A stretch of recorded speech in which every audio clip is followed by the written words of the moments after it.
Welcome to Upticks with Jake Falcon, founder and CEO of Falcon Wealth Advisors. In this podcast, we help high net worth individuals overcome financial complexities. We do this by enhancing financial literacy and discussing topics in a language free from industry jargon. Join us as we help explain exactly what having a solid financial plan means, as Jake draws from years of experience in helping hundreds of individuals get financially organized and focused on their goals. We hope you find Upticks educational, entertaining, and shareable. Now, on to the show.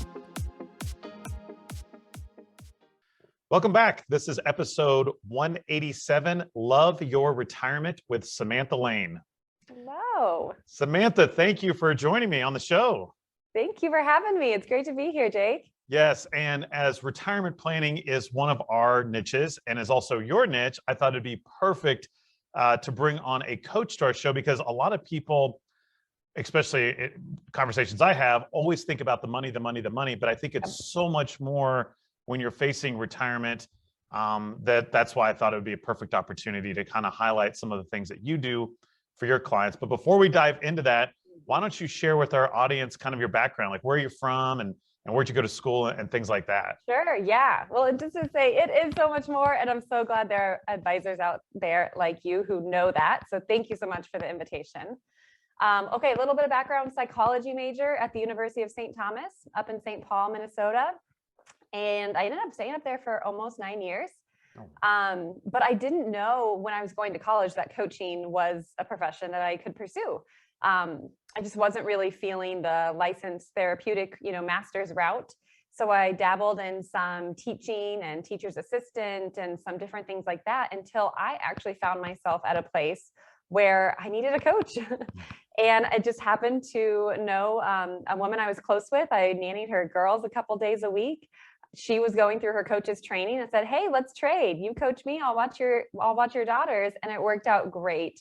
And I was just blown away by the momentum and the clarity I was able to make quickly, rather than like dragging my feet for a year or more. Mm-hmm. And that coaching experience for me actually led to me transitioning back to Kansas City, which felt really scary, felt really risky. I loved the Twin Cities. I wanted to stay, but I felt the call to something that was going to help me grow. And just personally, when I think back to, so I moved in early 2016, like April 2016, launched my business Lumina then. And when I think back, like if I wouldn't have done that and stayed on that fence of indecision for even longer, just what would have, happened downhill from there. Part of the reason I moved was to be close to my family and my sister, who I was a big part of her support team. And she actually passed away this last January of 2021. Yeah, I'm sorry. And I just think of like, what if I wouldn't have moved and had that precious time for her? So that's a little bit about my why for coaching and how, since my own experience with just, seeing that momentum and that clarity, I want to help others get that and really live big. Yeah, so you grew up in Kansas City, then went to school in Minnesota, and then came back. So that's really cool that's how you got into coaching, is that you needed one.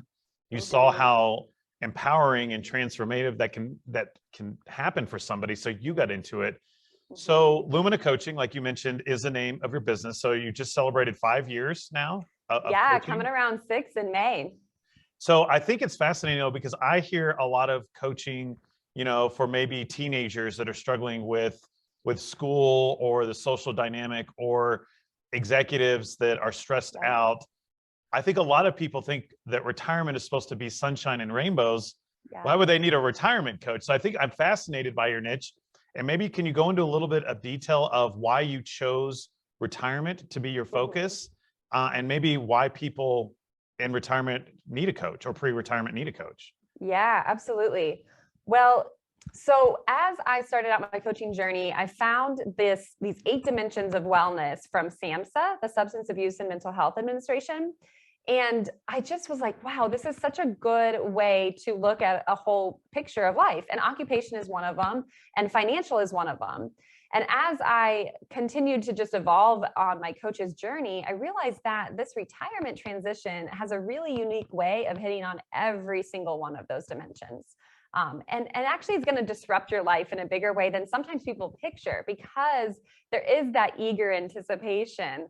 There is that desire for the kind of promised land and relaxation.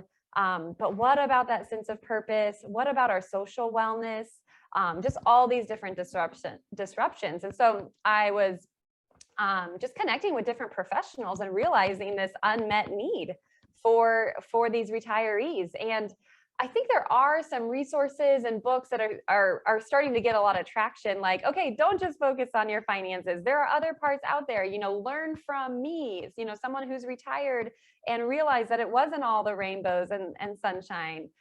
So those are starting to gain traction. But I think there's a large number of people retiring right now that haven't prepared and kind of built those bridges. They've worked really hard to get where they are. They're working with someone like you. I really hope to have that financial peace of mind. And then it's like, whoop, okay, I'm here. Now what? And so I can help start to make those bridges to what's next socially, what's next, even spiritually. You're getting to your later years in life. That brings up some questions. So I'm not sure if it really answered like the why, but that's kind of the excitement I have around the retirees. No, and thank you for sharing. No, that's fascinating. So I am curious though, because we've literally at Falcon Wealth Advisors, we've literally helped hundreds of people transition into retirement. But I got to believe that maybe not all of them need a coach. So what are some warning signals, either when I'm meeting with clients or just people are thinking about it, that you said, you really could benefit from some coaching, right? Because I feel like some people, because I sit in these meetings all the time with my clients, and some of them are waltzing right into retirement. And then some really struggle with the emotional side of it and the mental side of it. So what are some red flags like pre-retirees should look at? Maybe so who needs a coach and maybe who doesn't need a coach? Yeah. I think it's a pretty internal process. So externally, the things that for the people that are close to the person retiring, they might be able to pick up on, I'm getting kind of anxious. I'm losing some sleep. I'm just not sure I'm ready to, say goodbye to my clients or my coworkers, or just having trouble answering that question of what's next. And the question of what's next doesn't have to be this shiny 5 or 10 year plan, right? The answer to what's next could be, I don't know, I'm excited to take 3-4 months to kind of explore, sort it out, just rest, play, whatever. But if there's that lack of confidence and sort of self-assurance, empowerment with that answer, then that's a really good time to partner with someone who's neutral, like me, who can help really just explore and untangle what's all complicated with that. We think about not only the characteristics and the values and the skills that we've been utilizing for however many years, if there's not really like a pathway to continue utilizing those, then people can feel, I think, really down pretty quickly. This sense of, man, am I kind of just like washed up and nobody needs me anymore? Like that can be a really debilitating thought process. And so if we can get ahead of that and think through like, well, where are we going to translate these skills, and what values do you want to continue to have drive you in your decision making? So the ones that I would say it's that kind of internal, just like, I just am not sure. And it's starting to feel more urgent because I already gave my boss a retirement date. The ones that might not be a great fit for a coach, I see two different things. One, they either are okay with the comfortability, even if it doesn't feel great. Like it feels comfortable and familiar. I don't know that I love it. I don't know if it's the healthiest for me, but I'm not ready to really look it in the eye and get uncomfortable. And I had a gal reach out to me a couple months ago. She's been spinning her wheels at her job for a year already, knowing she's burnt out, knowing she wants to change, and yet not ready to really look at it and get honest with herself. And that's okay. There might be another time that's right for her. The others, there seems to be maybe a little bit more practice with building these bridges. So whether they're partnered up and the spouses have thought about this for a long time, like 5 or 10 years, they've already been putting traction on their retirement plan outside of the money. They put retirement plan on, started volunteering places or traveling a little bit here and there, or these other things that they've been wanting to do. Or they're in a profession like teaching, gives them a little bit of practice with like breaks, so to speak. I come from a family of teachers. Teachers work very, very hard, but I've noticed in that profession, sometimes there's a little less of the cliff, because they're like, oh yeah, last summer I was doing this and this, and now I'm going to do that when I retire. Now you talk about some other professions that don't have that kind of seasonal exchanges. You know, you've got doctors, you've got lawyers, you've got maybe some of these more high pressure reputation professions. I've noticed a trend of more of a cliff mentality of I'm just going to run to retirement and now what?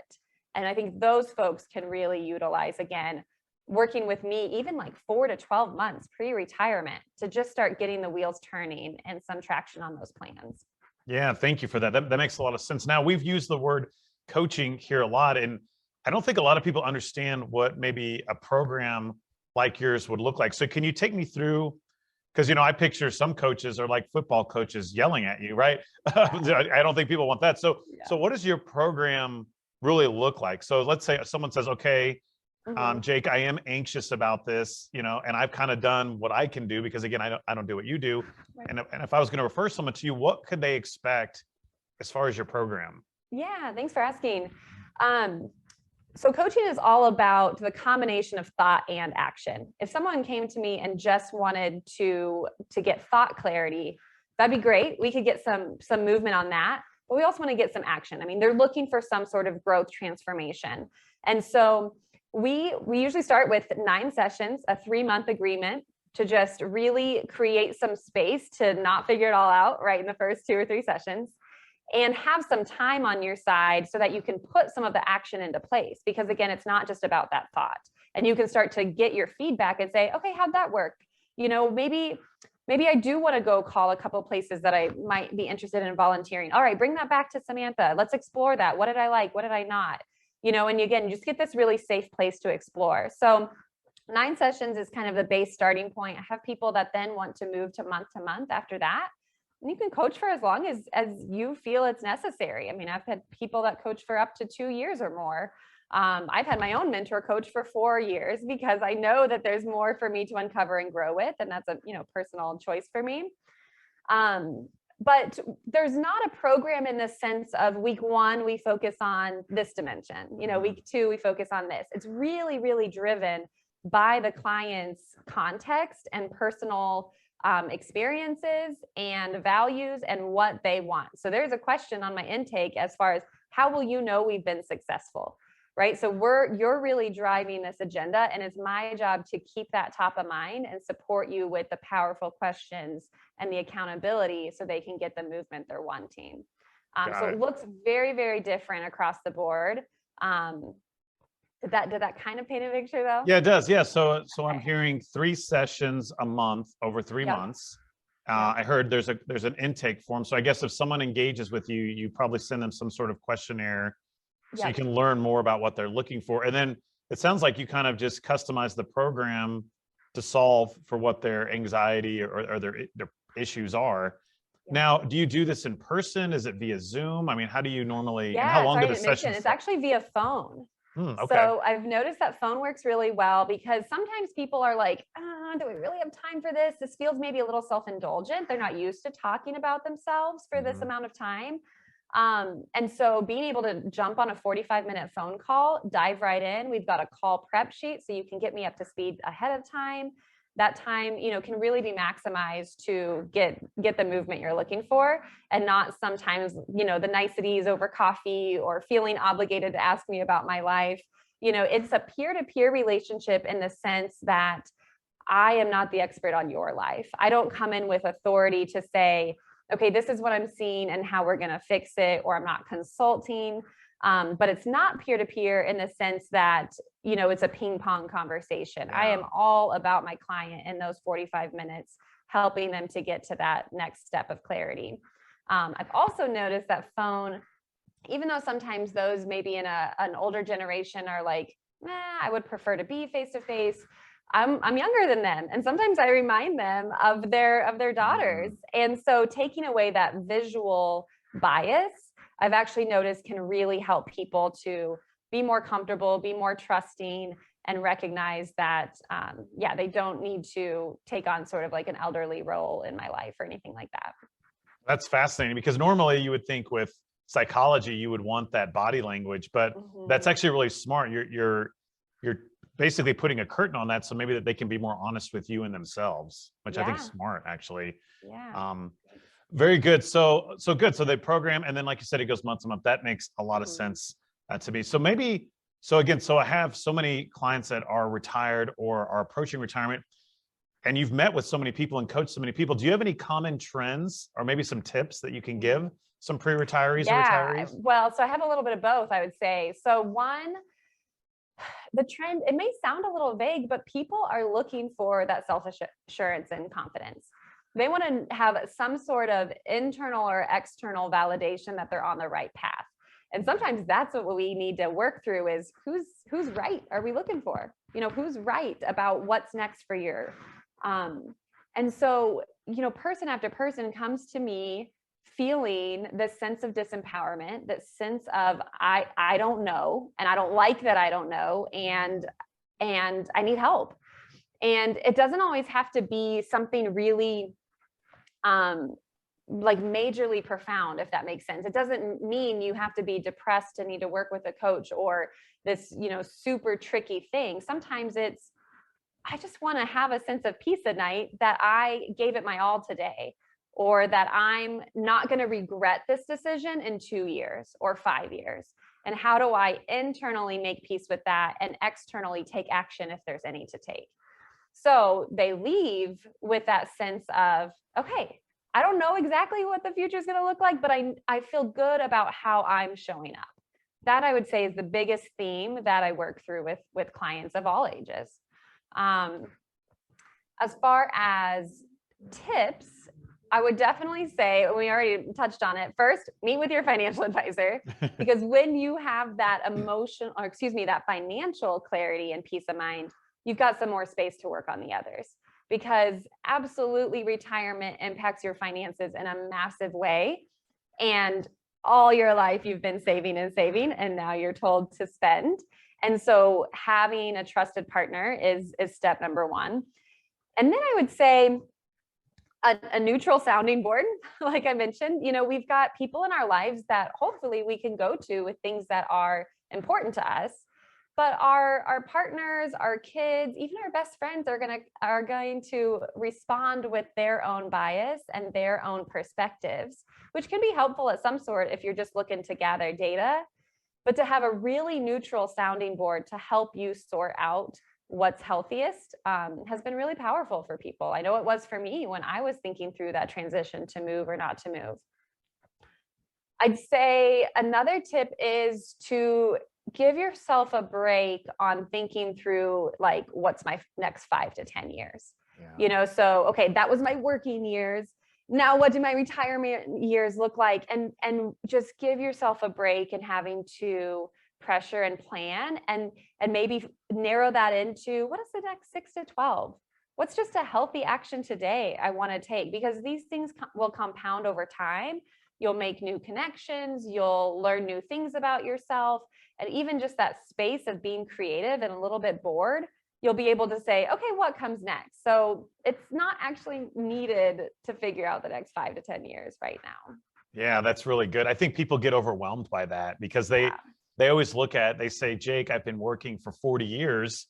Now what am I going to do? And I say, well, I think the best thing is that they shed light on it, and at least they think. I think the clients that I've seen struggle the most, they've been so stressed out and they hit that cliff, and they know they want out of the toxic work environment that they're in, but they haven't even given the other side of it, right? And is that what you see? I think those people are probably the ones that would be best served by a coach, because they get hit by this wall. Yeah. And they haven't even thought about it. And then now they get into this spiral of, oh my gosh, did I make a mistake? What am I doing? Right. It's almost like they didn't have their support structures in place. No wonder they feel like they're floundering. No wonder they feel like this is messy. And so it's like little by little, we can put those support structures in place, and not to discount just the value of taking care of yourself and your body. Number one, okay, start sleeping and working out and eating well. And then let's start to make some bigger decisions from there. You know, a lot of times I think people are so excited for that inflection point to leave work and for the like the time and the space. Like when I retire, then I'll start making meals at home. When I retire, then I'll go to the gym 5 times a week. And that might be true, but I want to again talk about those bridges. So maybe you don't go to the gym 5 times a week now as a working person, but do you go once? So that it's more likely that this is going to be strengthened when you have more time. Because if you don't choose something in one season, it's not likely it's just going to magically appear in the next. Right. Yeah, you know? That's a really good point. People have these dreams about what the season looks like. And unless they're thoughtful about what does this actually look like and what's getting in the way of it happening now, it's like, I want them to figure this out, because if you get to that retirement point, then they're going to feel bad about themselves. Well, I guess I'm just not strong enough. I guess I'm just, maybe that wasn't that important to me, and it's like, we can avoid this feeling icky about yourself with some thoughtful planning. Yeah, that's really good. What about people deeper into retirement? Do you ever coach people like in their 60s and 70s that maybe have gone into a little bit of a rut and they're a little lost? Do you ever talk to people like that? So not as common. I would love to. And I think a little bit going back to that comfortability, familiar thing, it's possible that some of those folks really are in that rut and they're like, what do you mean? I'm fine. When everybody around them can be like, you don't seem like it, right? So they need to want from within to transform a little bit, to grow a little bit, to avoid that stagnancy. So that's why I'd say I'm trying to get on the front end of those like 4 to 12 months pre-retirement, or a different sweet spot would be 6 to 12 months post, but I'm not quite sure about 5 to 8 years post-retirement. Like that's a little bit of a different, there's got to be something going on that they're saying, I really want to look at this deeper. But I have had success with folks that are like that 6 to 12 months post-retirement. When you're right at your retirement, like you're retiring next week, they're too excited to talk to me. Right. Yeah, that's really good. And so deep, would be a whole probably different coaching subset. Now, I'm trying to think like the best way to word this is that so we talk a lot about this transitionary time frame, and so like you said, the 6 to 12 months leading up to it, the 6 to 12 months after it. And so what if people, do you ever meet with people that don't, like you mentioned a lot about having that intention, like, so they have to want to be coached, or is the program basically not going to be to their benefit? Like how can they internally fire themselves up to awaken to that? Or I don't know if I'm making sense, but Yeah, that's an interesting question, because you're absolutely right. Like if they're not engaged and like, I'm fine, like then we're not going to go anywhere, because I'm literally asking each session, what's going on in your world today? What do you want to leave with? And they're like, I'm kind of firing, then it's like, okay, I mean, we can dig a little deeper. That's part of my role, is to ask those powerful questions, to uncover more, to pick up the themes. But I would say, I think the biggest thing here is maybe some awareness, and there's some different, whether maybe they're reading a retirement book that's not all financial focused, that asks them some questions. They're like, ooh, I didn't think about that one. I want to explore that more. Or even just what I recommend to people is doing a scan on those 8 dimensions. So scale 1 to 10, with 10 being complete contentment and satisfaction. Where are you at right now with your spiritual wellness? Where are you at right now with your physical wellness, your emotional, environmental, intellectual? And they might be like, okay, occupational, I'm a 10 because I'm about to leave, physical, I'm a 6. But then they may be like, intellectual, I haven't even thought about that. I've been wanting to pick up a book for 2 years. Or how am I going to stay, just creative and, passionate about knowledge and learning post work? Yeah, okay, let's talk about that, because it does influence every other dimension. So that scan can be at least one way for them to get honest with themselves and sort of like brush up some blind spots potentially. That's really good. Where can they find those? I can get you some. Yeah, I can get you a 1 page that has, if they Googled SAMHSA, which is the SAMSHA, SA. That they would be the 8 dimensions from SAMHSA, but I can get you a 1-page you could share with your audience if you can. Yeah, that's awesome. So then that's really good. That's what I was looking for. So that then they could rate themselves and like, oh, wow, I'm really actually a lot weaker in some of these areas than I thought.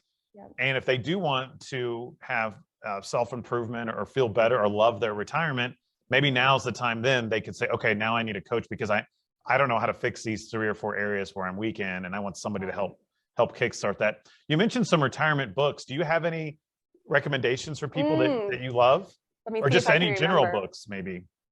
So I haven't read it in a little bit, but I think we've talked about this maybe one time, the new retire mentality. Oh, Have you read that one? Is that Mitch Anthony, I believe? Yes. Yes. Yeah. So going into just those different dimensions, and he's got some really great pages with prompts on them. It's not exact with those 8 dimensions, but it'll get people started for sure. Another one that's super hot right now because it's post New Year is the Atomic Habits, James Clear. I mean, he just has so many helpful nuggets about behavior change, taking healthy action, what is a habit.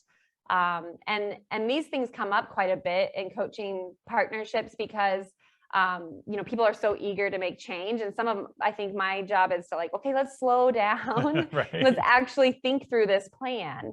What's the very, very first step? How do you make it obvious and attractive? Right. So those are 2 books, I think, that if people are like, all right, I'm wanting to make some bridges into this next season, they would be good starting places. Perfect. Thank you. Thank you so much. I know, Samantha, our time's rounding down here for the show, but do you have any other tips or thoughts for our audience? This has been really helpful, though. Yeah, I think, I had something else for retirees, but now I'm losing it. But I would say just awareness, like we want to make intentional and thoughtful choices in our lives. I think that's kind of a core value for everybody. We know that icky feeling of life's too busy, I'm too distracted, I'm not feeling like myself right now. And so anybody, whether you're approaching a big transition like retirement, or you're just kind of curious about trying something new, or you're just feeling in a rut, like it can be really valuable to talk to somebody who's, again, on the outside, a neutral sounding board, and just help you kind of go from good to great. So I really hope, I think coaching's gaining traction. You mentioned, that, whether it's teenage coaching or executive coaching is becoming, way more available and what's the word I'm looking for? Mainstream. But it's okay to say, hey, I want to work with a life coach and work on these sort of behind the scenes internal things of my life. So I just encourage people to, if it's been on your mind, to jump on a strategy call, whether with me or anybody else. A lot of coaches do complimentary strategy sessions. Get acquainted, learn about your situation, see if you're a good fit, and go from there. Perfect. Yeah, thank you. And do you offer that too, a complimentary session? So that would be step 1, is jump on a strategy session, get acquainted, and then I would send the intake paperwork and we talk about the 3-month sessions. Awesome. Thank you, Samantha. So it's Lumina Coaching. I'm assuming too, since you do your appointments by phone, that you can have clients anywhere, right? Absolutely. Yep. Minnesota clients, California clients. I would love to spread out a little bit. I think there's actually value in people. They feel a little bit more comfortable being like, I'm not going to run into my coach at the grocery store. That's a good point. They're like, okay, I can really open up. I'm bound by confidentiality, of course. And yeah, there's that really neutral. That's a good point. Yeah, we found it too with technology and everything. I mean, we now have clients in 30 states. It's crazy. And I used to be, and I still am, but I'm very much a handshake guy. Like I like to see my clients in person, but people are more comfortable with Zoom and phone calls. And really, I think if the professional is adding a value to their lives, they're okay. They don't care where you're located, which is great. So thank you again. I know it's snowy in Kansas City here still in March, but do you have any plans for the weekend? Are you doing anything fun? We're recording this on a Friday. Yes, weekend plans. I'm going to spend a little time with friends. This is maybe the last kind of open weekend I have before wedding bustling starts picking up. So just hanging low, hoping the snow melts kind of fast, even though it does remind me of Minnesota. That's true. Kansans and Missourians are a little less hardy than those Minnesotans. That's very true. And congrats on your wedding. And I'm sure you'll have hopefully a wonderful weather and a good time for that. And do you have honeymoon plans picked out yet? Not yet. Well, we're thinking a little later in the summer. the husband-to-be is a teacher. So after we get married, he still has 2 weeks of school. So we're not going to go right away. Got it. Well, good. Well, thank you so much for joining me on Upticks, and thank you all for tuning in. And we hope you have a great week. Thanks, Jake. Thank you. Thank you for listening to Upticks. Click the subscribe button to be notified when new episodes become available. Also, be sure to visit our website, falconwealthadvisors.com, and click the Contact Us button if you'd like to meet with Jake and his team.